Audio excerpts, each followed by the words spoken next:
Well, as we continue with news and views this morning, and as we head towards the end of this morning's edition on Salam Media, we're going to be ending off taking a look at the United States of America. Now, there is call for global action, particularly to invoke Article 6 uh, to hold the United States accountable.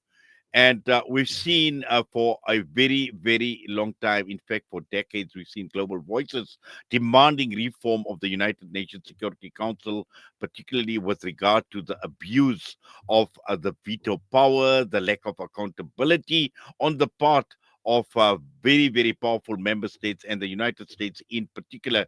And we've seen it throughout this genocide that has taken place in Gaza and how the abuse of the veto power by the United States of America, to the extent that when South Africa even had referred this matter to the ICJ, our own Dr. Naledi Pandor spoke about reform within the United Nations and these powerful member states abusing their power to the detriment and to the disastrous consequences for many a nation. And in this case, it has been the people of Gaza, it has been the people of Palestine. And joining me on this discussion is Malaysian activist, key speaker at Middle Nation, and also senior campaigner for the Article 6 campaign, Dr. Afnizar Akbar, joining us out of Malaysia. And also we have online the Secretary General of Truth and Solidarity Political Party, also the Secretary of the United for Justice Coalition, Taufeeq Goolam Hoosen. Dr. Afnizar Akbar, Assalamu alaikum wa rahmatullahi wa barakatuh, and welcome. Waalaikumsalam warahmatullah. Thank you for having me today. It's a very nice pleasure speaking on behalf of Middle Nation to talk about Article 6 campaign that we have since over a year ago. Thank you very much, Mr. Wadi. Yes, shukran for that. And also to you, Taufeeq, Assalamu alaikum, Juma Mubarak, and welcome to you. Walaikum salam, Brother Inayat. Jummah Mubarak to one and all and to the global community. I hope everybody is well. Yes, shukran for that. Dr. Afnizar, let's begin with you. And on Wednesday night, I actually held a very detailed discussion, in fact, close to a 2 hour detailed discussion with many people from the Middle Nation, and just to understand and to unpack why this is so important, why this initiative is so important, and why the United States, in particular, and its position and its abuse in the United Nations, in the UN Security Council, and how this is actually playing out. And it is clear that this case has been built over a period of time against the United States of America. And let's just provide some context and overview on the importance and why this is so critical, Dr. Afnizar. Alhamdulillah, thank you for letting me start first. We will have some presentation on Article 6 in specific by Mr. Taufeeq. However, this concept, the understanding of Article 6 has started from the Middle Nation team, in which the United Nations Charter has stated that any member state of the United Nations, if found to be persistently and continuingly to violate the principles of UN Charter, may be expelled by the Security Council upon recommendation. From there, we can see historically how United States has had performed since post World War II until now. The pattern of being a dominant country, violating and also interfering with the sovereignty of a nation or a country, starting from the Middle East down to the Southeast Asia. So they had violated multiple articles of the UN Charter. So from there, America has been doing the violations, and the result of the violation is basically destabilization. So in relation to the current situation that we have in Palestine, by removing the United Nations, removing the United States of America from the United Nations would actually prevent further abuse of veto and hold America accountable for the violations. So that's just my introduction. on Article 6. Yes, let's bring Taufeeq into the discussion. Taufeeq, you were part and parcel of that panel discussion where we unpack so much with regard to Article 6. But again, one actually needs to reinforce why this case of against the United States of America is so strong, and why there is this major concern about the constant breach on the part of the United Nations with regards to the UN Security Council, the charter we're talking about, but also what this has actually led to. I mean, it has led to aggression, it has led to wars, and we've seen the suffering in the world as a result of this violation of some of these key and core principles by the United States.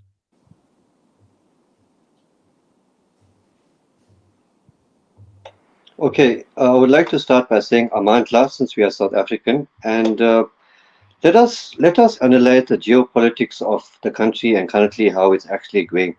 And let me just bring you down to the United for Justice campaign in which we are heading. The United for Justice campaign is a multi-coalition organization which has a two-pronged strategy. You see, number one would be to actually reform the United Nations in terms of the veto powers and to ensure the balance of powers, because the voting rights within the resolutions that are taking place around the world, along with the Palestine struggle, as well as countries within Africa, are totally imbalanced. I mean, like, you've got US, which is voting against peaceful resolutions and stuff like that there. Then we've got another approach in order to actually reform the United Nations Council in terms of protocol and processes and stuff like that there. So why would I, in my opinion, South Africa is the forefront and the best country to actually head off the struggle is we've always been the forefront of democracy, and given our current history of apartheid and stuff like that there. Okay, let me take you down into the partners of the United for Justice. We are a coalition of a multiple organization that's made up of members of political, civil, as well as various natures which have original portfolios. I mean, within the Palestine organizations, we have organizations like the Right for Movement, we have United for Palestine, we've got the PSGGF, we've got organizations in Cape Town.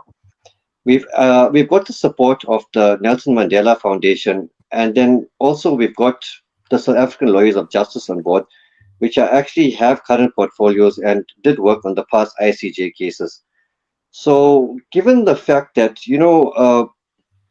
a great leader of Africa once said that your colonizers will come to your country back as investors, we now must take into consideration the geopolitics of what's exactly happening in our country. Like currently, what Trump is going with the white farmer story. I mean, there's no actual problem, but I mean, people are actually creating a problem. So we need to actually take a collective stand in terms of democratic values in order to ensure social justice and overall democracy. So, in my opinion, I would actually say that apart from the two pronged strategy with the United Nations, our partners within the coalition have also decided to actually pursue much smaller struggles in order to ensure the social justice and democracy in linking the global struggle into our local politics. So I would say that South Africa is the perfect country for it, because given the history and stuff like that there, and we need to actually restore the democratic values. So we've got the vehicle. We rather just use it, Mr. Knight. Thank you for that. Yes, Jazakallah for that topic. And let's bring Dr. Afnizar back into the discussion. And again, I just want to speak a bit about the case against the United States of America, Dr. Afnizar. And, we know historically they violated the UN Charter, the whole question surrounding the lack of respect for sovereignty as well, like we've seen in the case of South Africa, the whole issue surrounding the Afrikaner farmers, all of that, the interference by the United States of America, but also in terms of unilaterally acting against countries. We've seen them act against Cuba, against Iran, against Venezuela, and again blocking resolutions, disastrous consequences for the people of Palestine. And let's just talk about the motivation to support the invoking of Article 6. Thank you, Mr. Wadi. Alhamdulillah, you've said all of that on point. I'm so happy to hear you're saying the things that basically what we are trying to bring forward. In the recent United States executive order against South Africa, it is not just an attack on South Africa policies, it is an attack on South Africa's sovereignty. It is a continuation of the long-standing pattern of United States of America interference in African governance. If you agree to that, I must say, this move violates Article 2, subsection 1 and Article 2, subsection 7 of the UN Charter, which guarantee that all nations are equal and must be free from external interference. So by offering refugee status to Afrikaners based on false claims of persecution, the United States is deliberately manipulating historical realities and seeking to delegitimize South Africa's efforts to address the injustices of apartheid. Additionally, halting aid, stopping aid is a coercive measure. It is intimidating. It is humiliating. A tool that United States has used globally to force countries into submission. But South Africa is not a country that bends to pressure. Its people fought against colonialism and apartheid, and now they are standing for justice in Palestine. This executive order is not just about justice. It's about punishing South Africa for standing up against Israel apartheid at the Internal Court of Justice, or the ICJ. So the timing is no coincidence. It is a message to say to us that stay silent or suffer consequences. But South Africa has made it clear, Mr. Wadi, South Africa made it clear that South Africa will not be intimidated.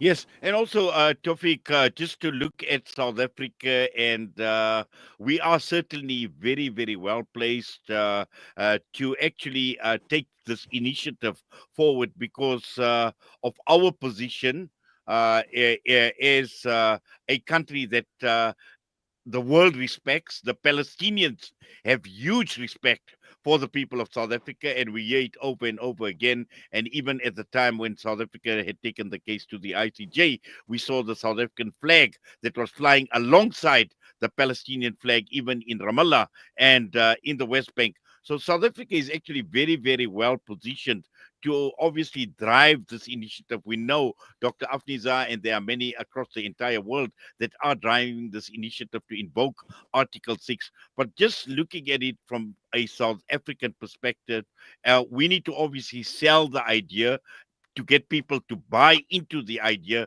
But more important, it is about implementation and how best we are positioned to actually take this initiative forward from here.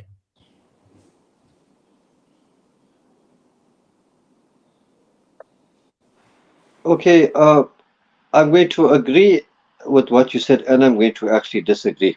You see, it's not actually a new struggle which actually came into play.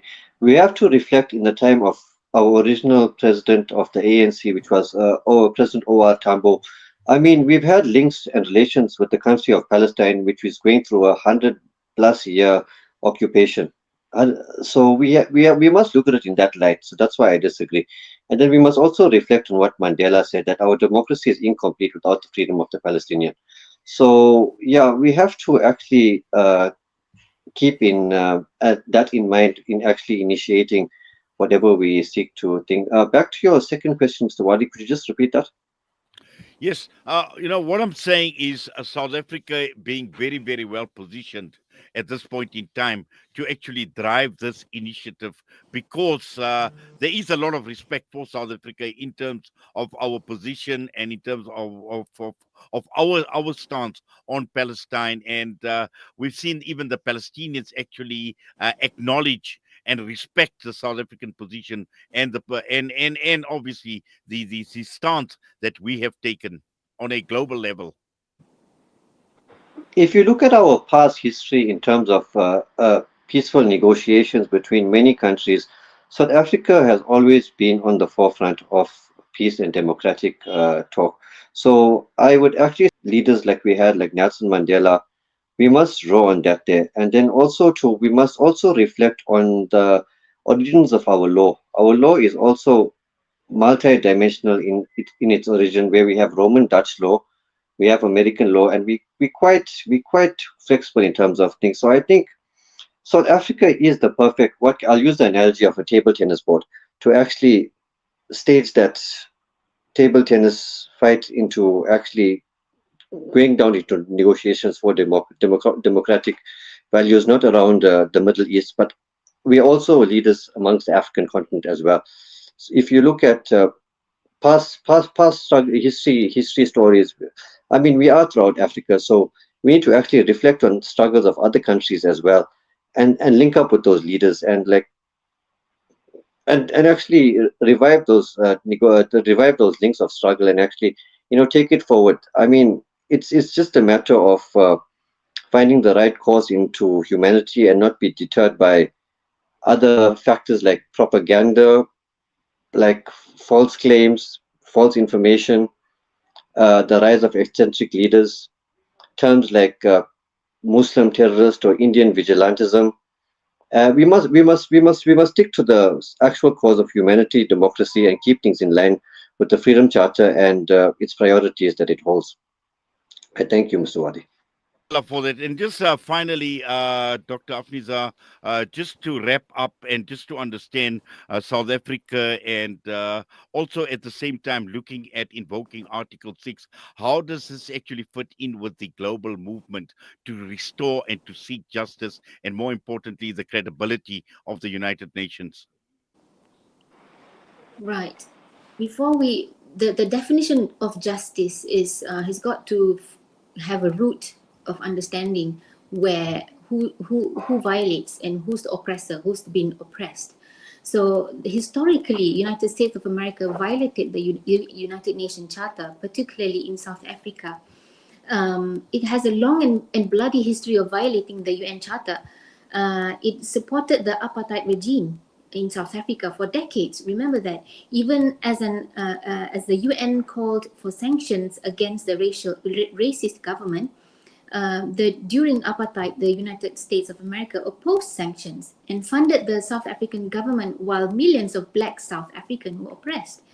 It protected apartheid leaders at the United Nations using its veto power to block resolutions aimed at dismantling apartheid. The United States of America's intelligence agencies collaborated with the apartheid regime, even helping in the arrest of Nelson Mandela in 1962. So, beyond South Africa, the United States of America consistently acts above the law, making a mockery of international justice. In 2011, in Libya, the United States of America led a NATO bombing campaign without UN approval, overthrowing Muammar Gaddafi, leaving Libya in chaos and triggering a migration of crisis of people around. In 1961, in the Democratic Republic of Congo, the United States orchestrated the assassination of Patrice Lumumba, one of Africa's greatest independence leaders. Uh, Apart from that, the veto power abuse. So we can see right in our very eyes recently, America has used its veto power recently, and also 50 times to protect Israeli war crimes. Apart from that, America has done economic warfare.